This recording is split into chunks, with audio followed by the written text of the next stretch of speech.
Alright guys, तो हमारे साथ आज मौजूद हैं अमित शर्मा। और अमित शर्मा जो कि एक यूट्यूबर हैं, उसके अलावा ये और भी कई चीज़ें करते हैं जो फ़िलहाल ये रिवील नहीं करना चाहते, क्योंकि इनका मानना है कि जो भी चीज़ बता दो करने से पहले तो वो कई बार ठीक नहीं होती। ऐसी इनकी फ़िलॉसफी है, ऐसा इनका इनका मानना है। इसके पीछे कोई लॉजिक नहीं है, कोई रीज़न नहीं है, ऐसा ये बोलते हैं। लेकिन जस्ट एक एक सुपरस्टिशन, तो इस वजह से वो चीज़ें नहीं बताएंगे। यूट्यूब का तो डेफिनेटली जग जाहिर वाली बात है, क्योंकि YouTube is a public platform. तो अमित शर्मा हमारे साथ मौजूद हैं और ये एक बहुत बड़े फ़ैन हैं।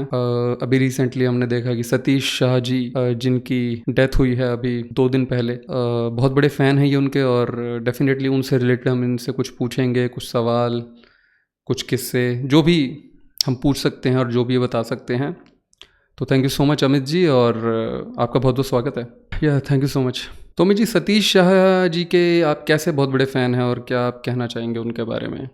सर देखिए, सतीश शाह जी का मैं फ़ैन इसलिए बहुत बड़ा हूँ क्योंकि जब से बचपन से हम टीवी देखते आ रहे हैं, मूवीज़ देखते आ रहे हैं,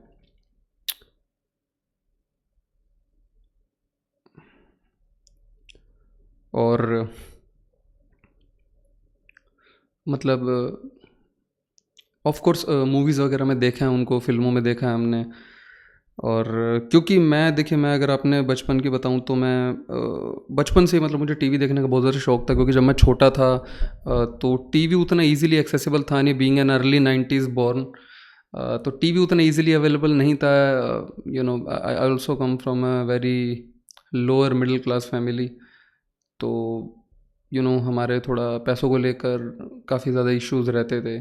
और उस समय वैसे भी अगर हम इन जनरल देखें तो टीवी जो है वो काफ़ी बड़ी बात हुआ करती थी, मतलब सबके घरों में उतना कॉमन था नहीं। खासकर मैं बात करूँ late mid 90s, late 90s के आसपास के टाइम, इवन अर्ली 2000 में भी, मतलब टीवी होना, स्पेशली कलर टीवी, बड़ा टीवी होना, it was a kind of luxury. मतलब धीरे धीरे ऑफकोर्स टीवी सबके घरों में आ गया, बट स्टिल।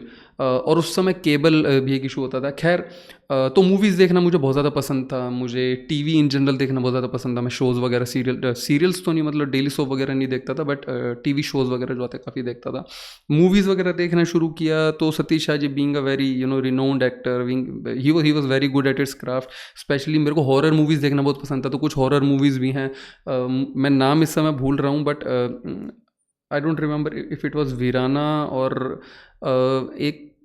एक मूवी थी दीपक पराशर, जिसमें लीड रोल में थे, और उसमें एक वो भूत सा होता है, वो जो तहखाने से में बंद होता है। उसमें भी सतीश शाह थे और बहुत बढ़िया कॉमेडी करते थे। एक और हॉरर मूवी थी, वीराना थी या कौन सी थी मुझे पता नहीं, उसमें भी उनका बहुत अच्छा, मतलब बहुत लाइट मूड कर देते थे। और ऐसा मैंने सुना है, क्योंकि मैं उन्हें पर्सनली तो ऑफ कोर्स नहीं जानता, लेकिन जितना मैंने देखा, सुना है कि वो इंसान भी बहुत अच्छे थे। और मतलब कहीं ना उनको स्क्रीन पे देख के जिस तरह का वो काम करते थे, जिस तरह की वो एक्टिंग करते थे, कहीं ना कहीं मुझे ऐसा ना, मतलब फील होता था पहले भी, और अब तो शायद थोड़ा और ज़्यादा फील होता है कि वो इंसान भी इन जनरल अच्छे थे। क्योंकि देखिए, जिनको हम स्क्रीन पे देखते हैं कुछ भी परफॉर्म करते हुए, चाहे हम क्रिकेटर्स की बात कर लें, हम क्रिकेट बहुत ज़्यादा देखते हैं, हम एक्टर्स की बात कर लें, तो हम उन्हें स्क्रीन पे परफॉर्म करते हुए देखते हैं। हमें ये जनरली नहीं पता होता कि वो इंसान इन रियलिटी कैसे हैं। राइट, वो अपने क्राफ्ट में बहुत अच्छे हो सकते हैं, बट वो रियलिटी में कैसे हैं ये हमको पता नहीं होता। लेकिन कुछ कुछ लोगों का ना थोड़ा सेंस हो जाता है। Of course we might not be correct 100% always, but एक सेंस हो जाता है। तो सतीश शाह जी, प्लस मैंने उनके जितने किस्से सुने और कई उनके को एक्टर्स से या जो भी लोग उनको जानते थे, तो उनका भी यही कहना था कि वो इंसान भी बहुत अच्छे थे, काफ़ी हम्बल, काफ़ी डाउन टू अर्थ, काफ़ी जॉली नेचर के, काफ़ी मजाकिया, एन इंटेलिजेंट पर्सन ऑल्सो। तो definitely it's a big loss for the industry and for all his lovers, including me. Definitely I was shocked, to be very honest. मतलब मुझे काफ़ी एक shock लगा था, झटका लगा था जब मैंने ये जाना कि उनकी डेथ हो गई है।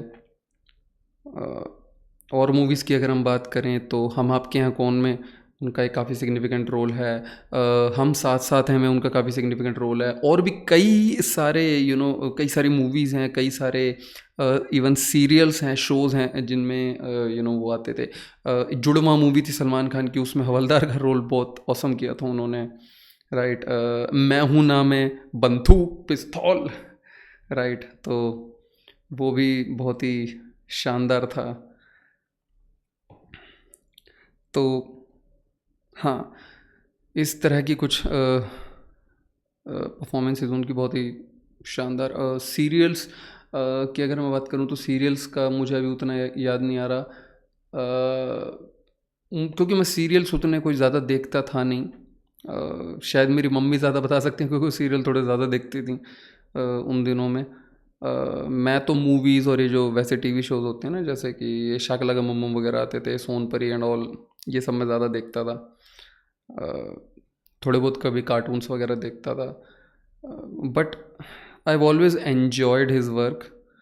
और इस तरह के एक्टर्स बहुत कम होते हैं। एक और एक्टर हैं जो कहीं ना कहीं उनके जैसा ही कुछ काम करते हैं और बहुत एंटरटेन किया उन्होंने भी, टीकू टिलसानिया जी। टीकू टिलसानिया, मुझे तो उनका नाम भी नहीं पता था, to be very honest, I am really very sorry sir, but मतलब उनका काम मैंने बहुत ज़्यादा एंजॉय किया। Awesome, awesome, awesome. A lot of respect for Tiku Talsania sir also. I have never met Tiku Talsania ji, ना ही मैं सतीश शाह सर से मिला हूँ कभी लाइफ में, अब तो मिल भी नहीं सकता खैर, but definitely I have enjoyed. And और अभी रिसेंट टाइम में क्या है ना कि कई सारे बहुत अच्छे एक्टर्स, बहुत सारे लोग जिनको हमने खोया है। सतीश शाह सर तो डेफिनेटली हैं ही, रिसेंटली पंकज धीर सर पास्ड अवे, और क्या नाम से असरानी जी की डेथ हमने देखी। बॉडी बिल्डिंग जॉनर में जाएं तो एक बहुत ही रिनोन्ड, एक बहुत ही पॉपुलर बॉडी बिल्डर, एक वीरेंद्र भूमन करके हैं, उनकी भी अभी रिसेंटली डेथ हुई। Again another big loss. तो हाँ, ये डेफिनेटली कह सकते हैं हम कि ये 2025 और स्पेशली ये पिछले कुछ दिन तो मतलब पता नहीं। मैं अगर पर्सनली बात करूं तो मेरे लिए नवंबर मंथ जो है वो हमेशा से बहुत ज़्यादा बेकार रहा है, क्योंकि मैंने अपनी फैमिली में भी कुछ लोगों को, कुछ क्लोज वंस को, फैमिली की बात करूं, even you know they used to be a friend of mine whom I was kind of close, a bit close. Of course, we were not very good friends, but yes, we shared some good amount of warmth with each other, and we had a kind of respect among each other. He was basically a friend of my friend, right? A friend of my close friend. I'm sorry, he was a brother of my close friend, right? तो उस वजह से एक bond था definitely. We used to play together in cricket. तो definitely November month मेरे लिए personally काफ़ी बेकार गया। Thank you so much Amit ji, आपने हमसे बात करी और आपने समय निकाला हमारे लिए, और ये हमारे लिए बड़ी बात है। तो गाइज़, ये हैं अमित शर्मा जी, जो कि एक काफ़ी बड़े फ़ैन हैं मूवीज़ वगैरह के, बॉलीवुड के, और he wanted to share something related to Satish Shah sir, और ये काफ़ी इंसिस्ट कर रहे थे कि हमारी पॉडकास्ट पे आना चाहते हैं, हमारे हमसे एक इंटरव्यू में आना चाहते हैं हमारे साथ। तो we definitely called him, and we will definitely calling him few more times also. Let's see what happens in the next interviews. Thank you so much अगर आपने ये पॉडकास्ट अभी तक देखी है तो, एंड अगर आपको इसमें कुछ भी अच्छा लगा हो, और अगर आप अभी तक देख रहे हो, जो कि मुझे लग नहीं रहा शायद आप देख रहे होगे, बट अगर अगर अगर आप यहाँ तक पहुँच चुके हो तो please give it a like please, और कमेंट करो आपको क्या इसमें अच्छा लगा, क्या इसमें बेकार लगा, क्या घटिया लगा, वट जो भी आप कहना चाहते हो, या आपका कुछ सजेशन है, आप कुछ भी शेयर करना चाहते हो अपना पर्सनल सतीश शाह सर से related, so we definitely welcome that. Thank you so much for watching again, and I see you the next time. Thank you so much Amit ji once again. Yeah thank you so much. Thank you guys. Thank you so much for calling me. Thank you.